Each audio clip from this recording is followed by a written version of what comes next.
আমরা এই মুহূর্তে দেখতে পাচ্ছি বিএনপির ভারপ্রাপ্ত চেয়ারম্যান জনাব তারেক রহমান তিনি এবং তার পাশে তার স্ত্রী তারা আসলে এভারকেয়ার হসপিটাল থেকে বের হচ্ছেন এবং এভারকেয়ার হসপিটাল থেকে বের হয়ে গুলশান অ্যাভিনিউর 196 নম্বর বাসায় তার ওঠার কথা রয়েছে, অথবা ফিরোজায় তিনি উঠবেন, আমরা এখনো নিশ্চিত নই।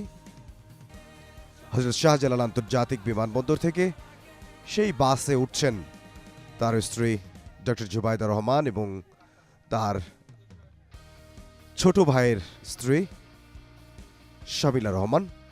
এবং এই মুহূর্তে আমরা দেখতে পাচ্ছি বিএনপির ভারপ্রাপ্ত চেয়ারম্যান জনাব তারেক রহমান তিনি বাসে উঠলেন এবং তারপরে তার মেয়ে ব্যারিস্টার জায়মা রহমান তিনিও বাসে উঠলেন। তার যে গাড়ি বহরটি রয়েছে সেই গাড়ি বহরটি গুলশানের উদ্দেশ্যে রওনা দিয়েছে।